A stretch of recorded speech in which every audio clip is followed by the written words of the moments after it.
Tenemos 4 panelistas. Iniciamos con el primero para ir preguntando y luego ya con el segundo y ahí vamos presentando, ¿no? Porque creo que todos merecen ese espacio por la gran aportación que hacen. Iniciamos con Juan Carlos Anaya, el doctor Juan Carlos Anaya, que es director general del Grupo Consultor de Mercados Agrícolas. Pues esta es una firma referente en la estadística agroalimentaria del país. Y felicidades por tu arduo trabajo, Juan Carlos.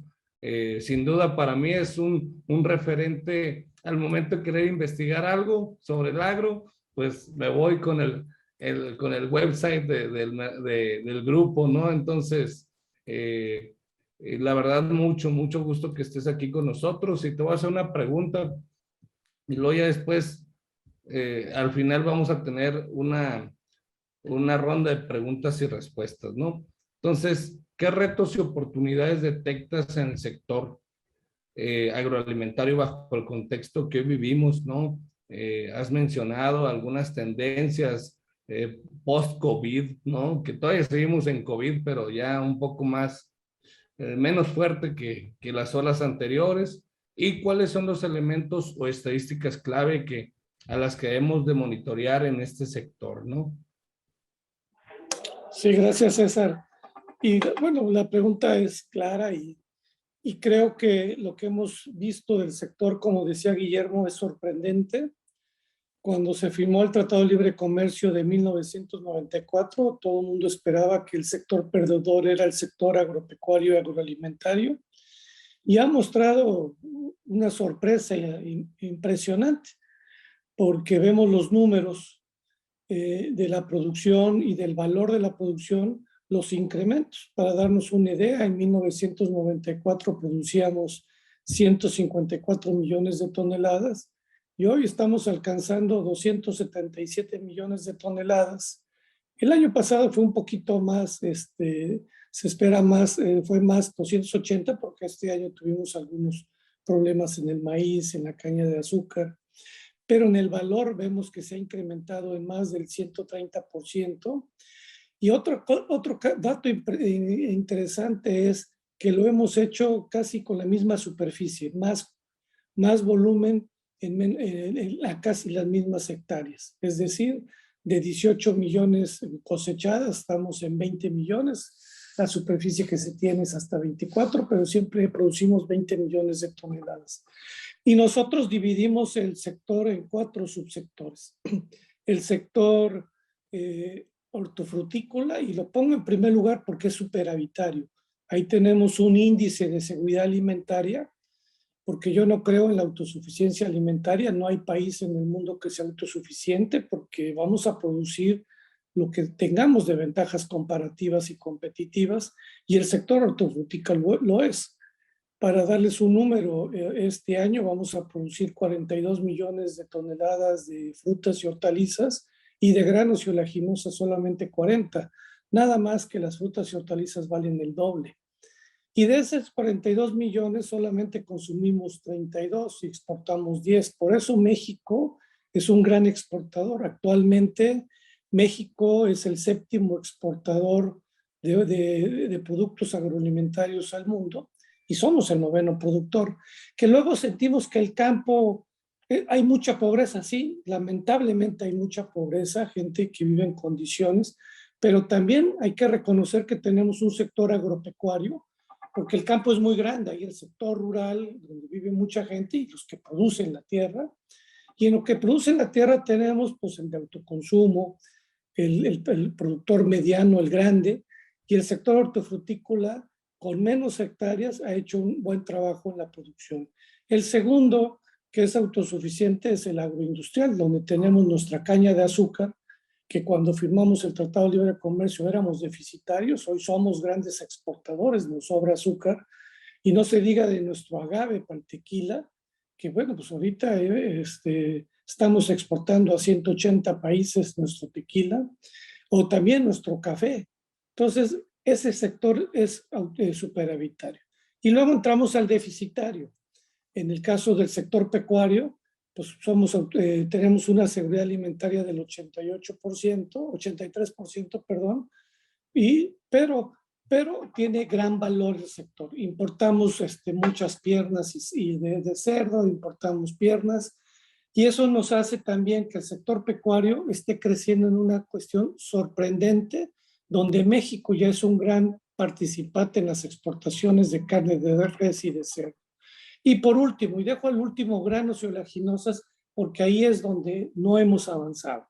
Solamente producimos el 55%, y es lo que el gobierno le ha dedicado siempre más programas de subsidios, pero con poca efectividad. Y más ahora que vemos que la producción se ha detenido, las importaciones están creciendo cada año. Este año va a ser récord de 38 millones de toneladas, derivado que el consumo va por arriba de la producción. Para mí el gran reto que tiene el país es cómo logramos disminuir esa dependencia en granos y oleaginosas, pero considero que las políticas actuales no están orientadas a la productividad, sino a la asistencia, a la entrega de subsidios directos que no promueven la productividad del campo, y por eso vemos que solamente estamos produciendo el 55%. Y por último, otro de los grandes retos es que mantengamos la sanidad y la inocuidad de nuestro país, que es un tema de seguridad nacional.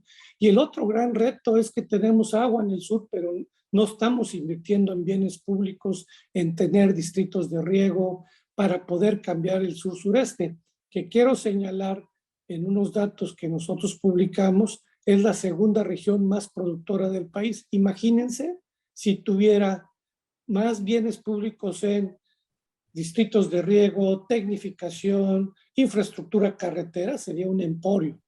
¿Por qué no hay mucha inversión en el sureste? Porque también hay temas de problemas de certeza jurídica y el tema de la seguridad, que es lamentable lo que está pasando al país, que eso está inhibiendo la inversión. Y con eso pues termino esta primera parte, César, y estoy a la orden. Muchas gracias, Juan Carlos. Eh, Oye, ¿cómo andas de tiempo? Sé que vas a salir de viaje No, para darle. estoy aquí con Ah, la Unión de Avicultores, que tenemos un evento, ok, pero ya el ok. día de hoy, mañana nos toca. Ok, muy bien. Entonces, sí me gustaría vislumbrar las cuatro opiniones y luego ya procedemos a las preguntas y respuestas. Te agradezco mucho. Pues Gracias. nuestro otro panelista es el doctor Diego Montenegro Ernest, representante en México del Instituto Interamericano de Cooperación para la Agricultura, el IICA, ¿no? Sin duda, pues ha apoyado con todo su expertise técnico y de acompañamiento a más de 34 ministerios o secretarías de agricultura desde su inicio, ¿no? De hecho, la conforman estos 34 países. Y en México, pues se ha destacado, pues trabajando de la mano con con la Zagarpa, ahora la SADER. La verdad, han hecho un trabajo técnico muy, muy interesante y aprovecho para felicitarlos por los grandes eventos que han hecho. El último fue el Congreso Internacional de Bioeconomía, muy bien organizado, con miles de asistentes. Y, y pues la pregunta es, ¿cómo influye México en el escenario internacional y cuál ha sido el papel del IICA en este escenario, ¿no? Muchas gracias, Diego. Al contrario, César, somos nosotros los agradecidos aquí desde el Instituto Interamericano de Cooperación para la Agricultura, un organismo internacional ya con 79 años de vida, que tiene como objetivo el estimular, el promover y el apoyar a los Estados miembros. Y con esto me refiero al sector público, al sector académico, al sector privado, en un desarrollo productivo, un desarrollo sostenible y un desarrollo cada vez más equitativo en los 34 Estados miembros. A tu pregunta, pues hay que, como bien lo comentaba Juan Carlos, no podemos soslayar los efectos del COVID-19 e inclusive los indicadores y cifras antes del COVID-19 que indicaban ya una desaceleración económica en las Américas y el Caribe, del cual México no estaba exento, con una agricultura resiliente. una agricultura que ha demostrado, ya entrando en el marco del efecto de la pandemia, el COVID-19, pues a constituirse uno de los sectores que ha podido responder con resultados e indicadores concretos, en términos de exportaciones, en términos de generación de empleo. Pues el sector agropecuario en las Américas en general ha demostrado una gran capacidad de resiliencia, como en el caso de México en particular. En el caso de México tenemos un sector que pues, participa desde su dimensión primaria en cerca de un 8% de su Producto Interno Bruto, cada vez con un porcentaje creciente. Si es que incorporamos al sector industrial y los otros eslabones de la cadena, pues estamos hablando de un sector que puede llegar al 14 o 15% de participación de la economía en México. Hablamos de que tiene una capacidad de generación de empleo de cerca de un 14%. Un indicador y un dato relevante es que todavía en el caso de México, a diferencia de otros países de la región del norte, me refiero a Estados Unidos, Canadá y otros, pues 25% de la población todavía vive en áreas rurales.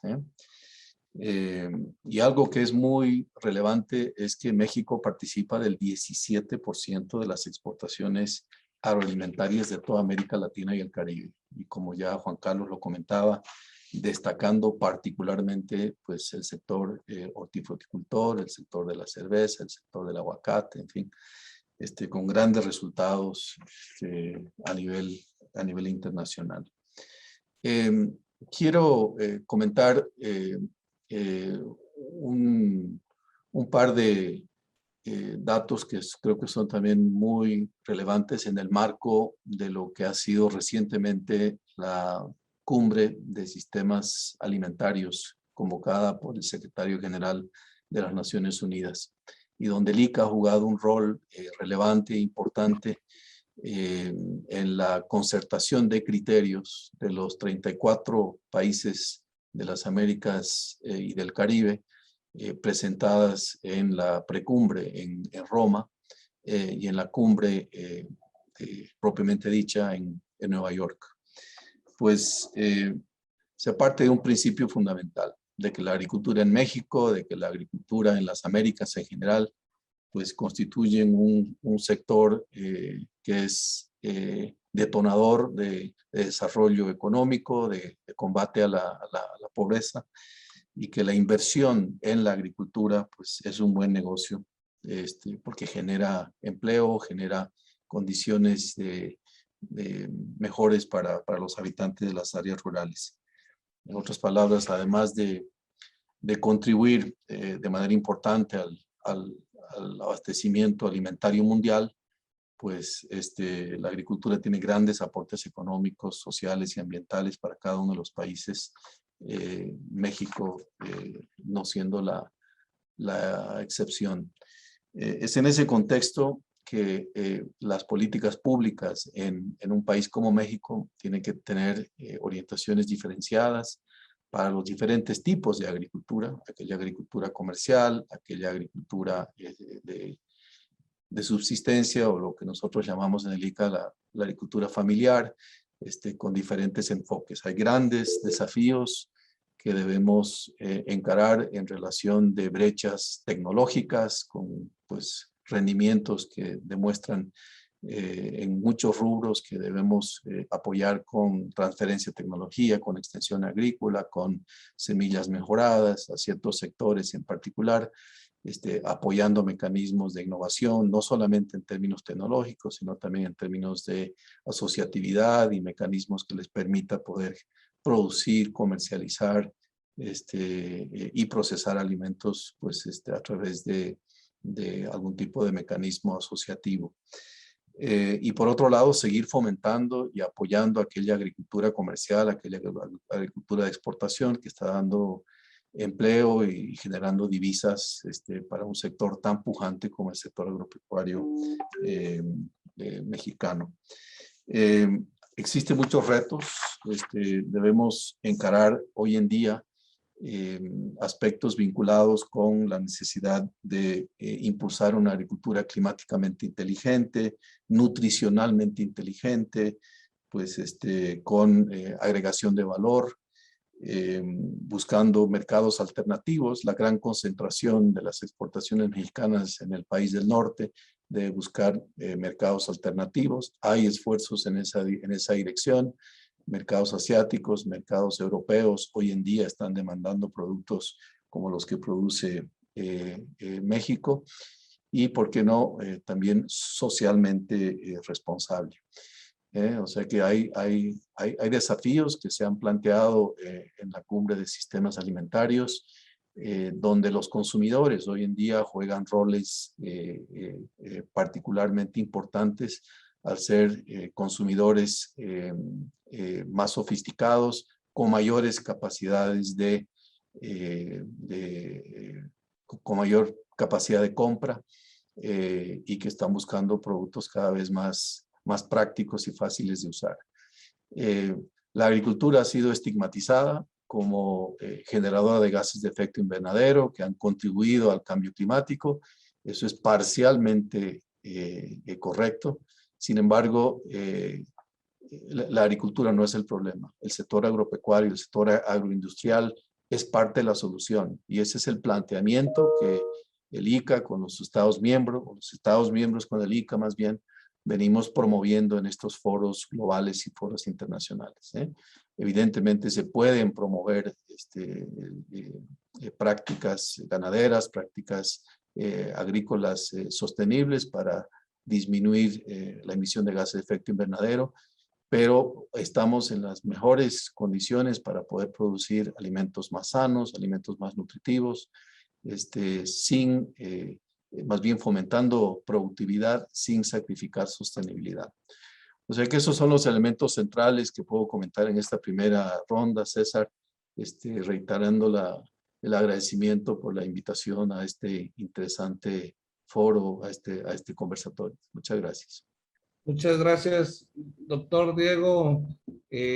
Bueno, pues seguimos con el tercer panelista, ¿no? En representación del actuario Jesús Alan Elizondo Flores, director general de Fideicomisos Instituidos de Relación a la Agricultura, lo que llamamos FIRA, ¿no? Estará con nosotros el ingeniero Pedro Díaz Jerónimo, director general adjunto de Coordinaciones Regionales.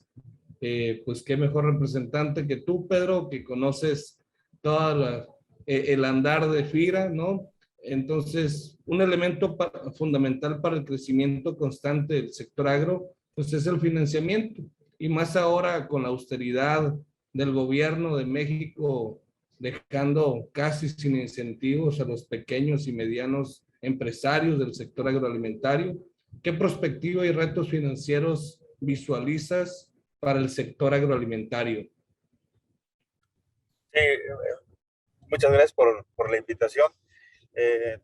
Sin duda, lo que comentaba hace rato Juan Carlos, el sector se ha incrementado la productividad alrededor de 70% en los últimos 26 años. Sin embargo, esta productividad ha sido sobre todo con las medianas y grandes empresas. Entonces, en FIRA estamos viendo tres objetivos fundamentales en nuestro plan institucional. Uno tiene que ver con la inclusión financiera. Existen, según el estudio de FAO y de Zagarpa en 2011, alrededor de 5.3 millones de unidades económicas rurales en el país, y menos del 10% tienen acceso al crédito. Entonces, es un reto fundamental el dar acceso al financiamiento en el sector agropecuario, y esto para nosotros, para FIRA, sí es algo muy relevante. En el mundo hay cerca de 500 millones de agricultores familiares. En México son casi 2,5 millones, y estos productores familiares pues no tienen acceso al financiamiento.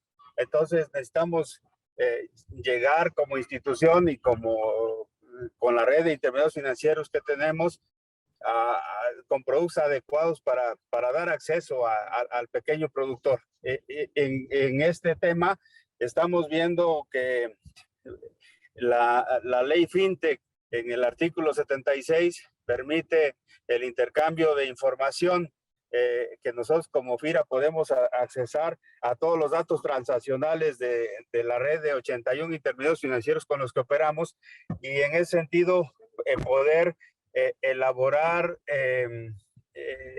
scores crediticios, ver los perfiles de riesgo de las transacciones que tienen los bancos en el sector agropecuario y poder definir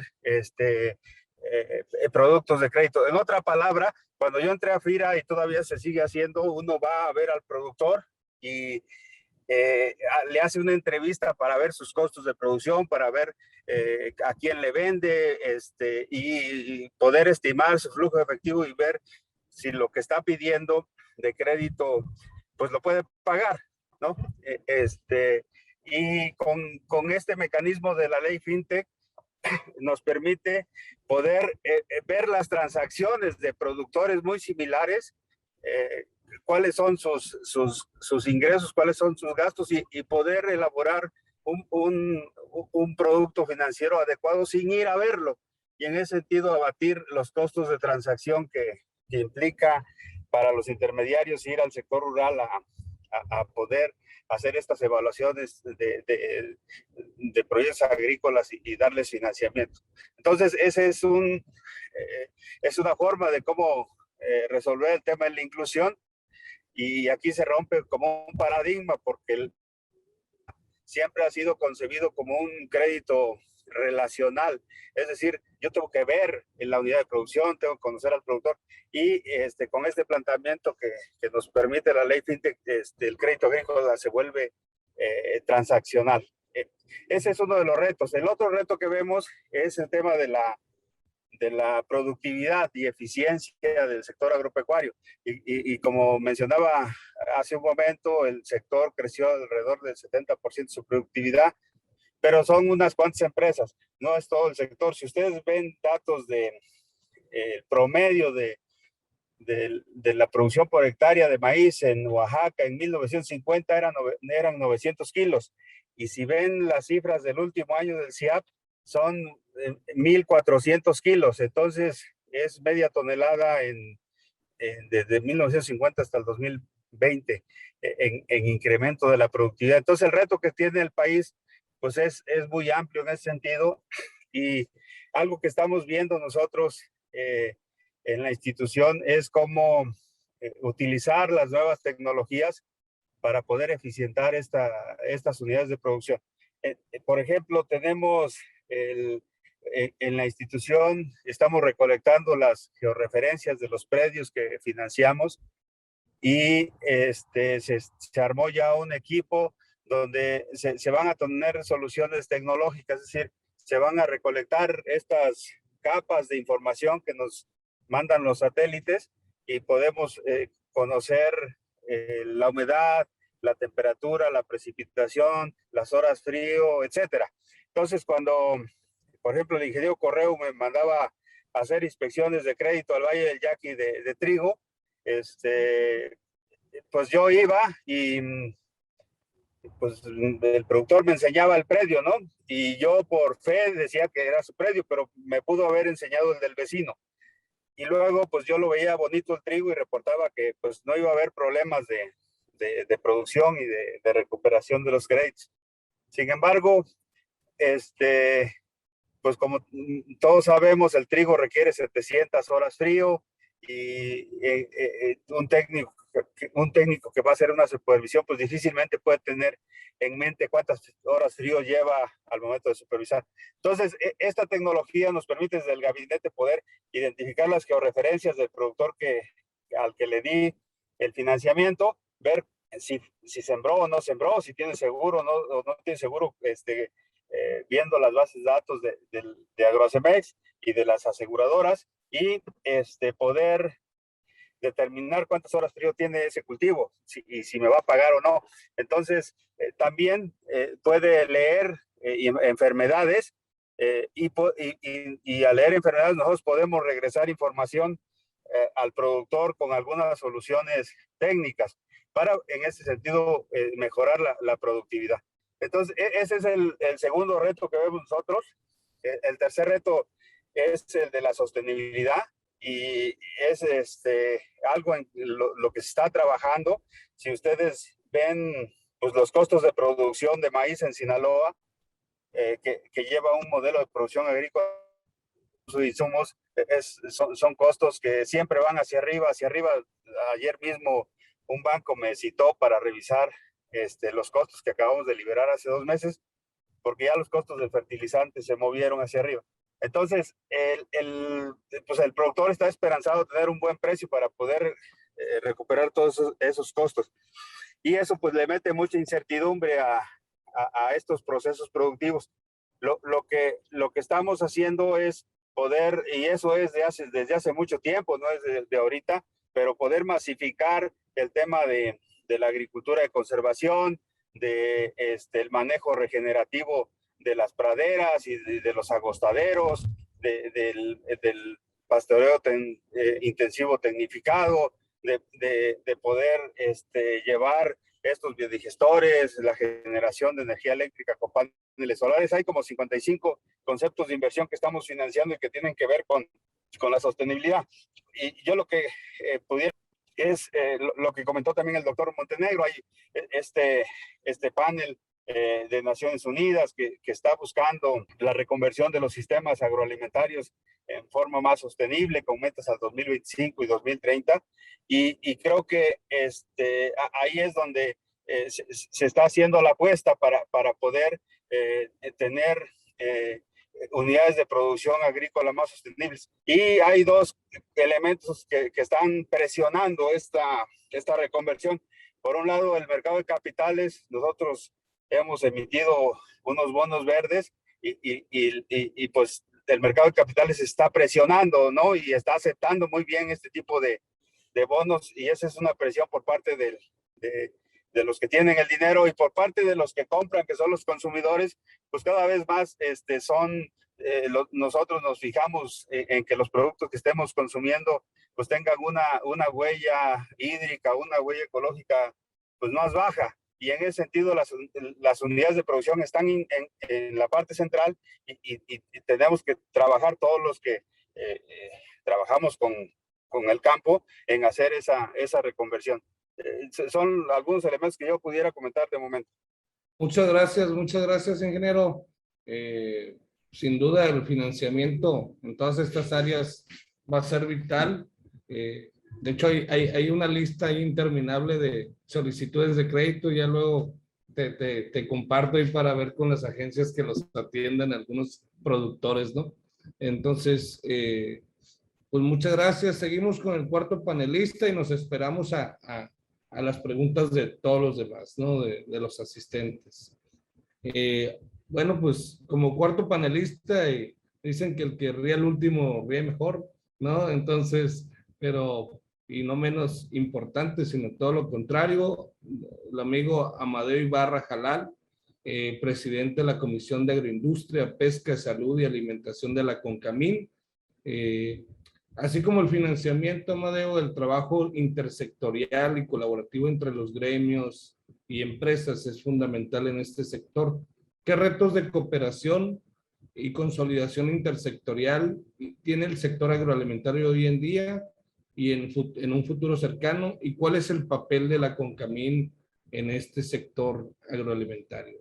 Yo veo como oportunidad pues haber escuchado a los anteriores panelistas, lo cual para mí también es un honor el poder compartir este foro con ellos, y agradecerte a ti y a Kad esta oportunidad de comentarnos el tema agroalimentario tan importante para México, y que desde la CONCAMIN estamos viendo como una gran oportunidad de desarrollo de muchos de los sectores que están integrados en nuestras cámaras. Yo quisiera un poco retomar algunas de las ideas que que los anteriores panelistas, y esa es la ventaja, tomaron. Juan Carlos hablaba un poco de la apertura que el sector ha tenido desde 1990 con las negociaciones de libre comercio con Estados Unidos y Canadá, el primer gran tratado y de apertura comercial que tuvo México. Y hago referencia a ello porque está muy conectado con la pregunta que tú me haces. Los sectores agroindustriales, agroalimenticios entonces, pues no tenían una idea de lo que era una cadena productiva, ni mucho menos una cadena que debería estar apoyada o embonada para poder salir adelante como sector agroalimentario. Y digo porque el esquema que México tenía antes de esa fecha, pues sectorizó a las cadenas, es decir, las desmembró y tenía un tratamiento para cada una de las cadenas en base, o a cada uno de los sectores, pues en base a las necesidades, primero del país y segundo de las necesidades específicas de esas empresas. Entonces les daba apoyos, les daba subsidios, les daba importaciones, les daba etcétera, ¿no? Pero cuando los sectores nos enfrentamos a la apertura comercial, pues como decía Juan Carlos, nadie pensaba que el sector 20 años después, 25 años después, estuviera exportando lo que estamos exportando, ¿no? El superávit que tenemos. Y eso se debió justamente al conocimiento que entonces se generó por ese tratado. Yo me recuerdo aquellas monografías que cada uno de los sectores realizó y que luego en ese gran esfuerzo del propio sector privado frente al gran esfuerzo también que el gobierno federal entonces hizo, se conjuntó y se determinó la mejor manera de cómo poder enfrentar ese reto que representaba la apertura. Y la conclusión fue, el único reto es estar como cadenas unidos y fortalecidos. Y eso, como ya lo comentaba también el Diego, pues ha hecho del sector agroalimentario pues muy resiliente, es decir, siempre en las crisis, las dos grandes crisis económicas que ha tenido México, las más recientes, el 2009 y el 2020, el sector en la primera pues no decreció, creció ligeramente, pero creció cerca de 1,5%, y en la del año pasado, a pesar de la gran caída que tuvo la economía en lo general, pues el sector agroalimentario, como ustedes saben, decreció, pero de una manera muy disminuida en relación con la gran caída que tuvo todo el sector.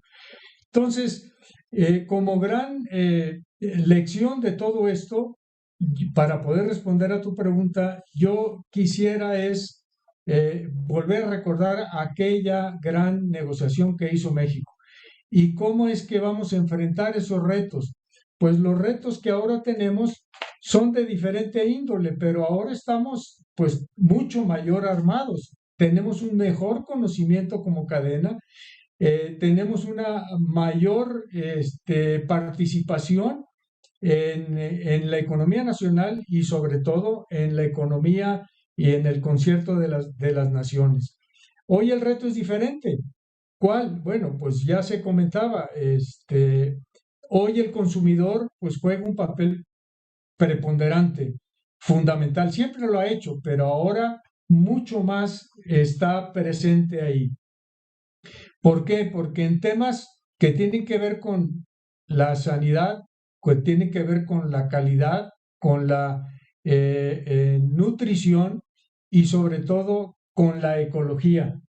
Y este es un tema no menor porque ahora nuestro reto, como lo tituló una muy destacada revista internacional, el gran reto que tiene las empresas agroalimentarias pues es producir alimentos sabrosos, pero también producir alimentos de calidad y alimentos no solo saludables, sino también ecológicamente sostenibles. Vemos cada vez más un crecimiento de los consumos veganos, un consumo más del consumidor fijándose en las formas como se están produciendo los alimentos. Y eso es lo que tenemos que poner atención. Hoy incluso hay ya conceptos que empiezan a vertirse en el mundo alimenticio, en donde ya pequeñas comunidades o grandes ciudades empiezan a desarrollar restaurantes en donde ofrecen a sus clientes pues alimentos producidos en un radio de 100 kilómetros a la redonda de esa comunidad, de esa localidad. Y eso para el consumidor pues requiere o significa pues el que estén más ecológicamente producidos y que además de tener pues una mayor o un menor consumo de agroquímicos o cualquier otro contaminante que ha sido, como lo comentaban ya también, pues estigmatizados muchas de las veces y los conceptos. Ese es el gran reto que tenemos. Yo creo que lo podemos enfrentar y la única manera de hacerlo es conocer esos mercados.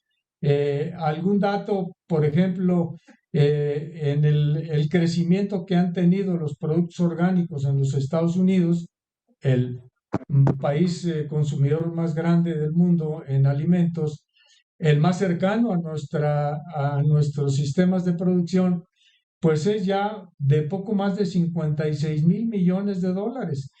Y yo creo que de ese gran crecimiento que ha tenido del 2005, que eran alrededor de 10, 13 mil millones de dólares, pues el mercado mexicano ya se está aprovechando, ya lo está surtiendo.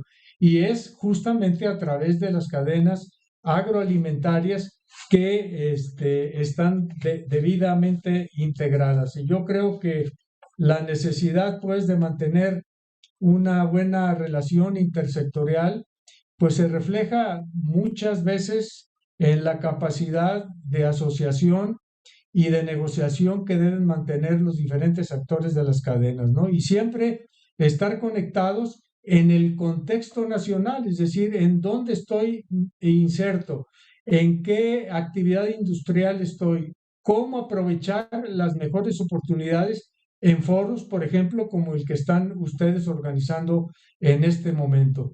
Esa es la mejor manera de conocer, de fortalecerse y de poder crecer como empresas inmersas dentro de un sistema de producción que es cada vez más exigente por parte del consumidor. Muchas gracias por la gran intervención, Amadeo. Te dije que te tocó más suerte de haber sido el último. Oye, pues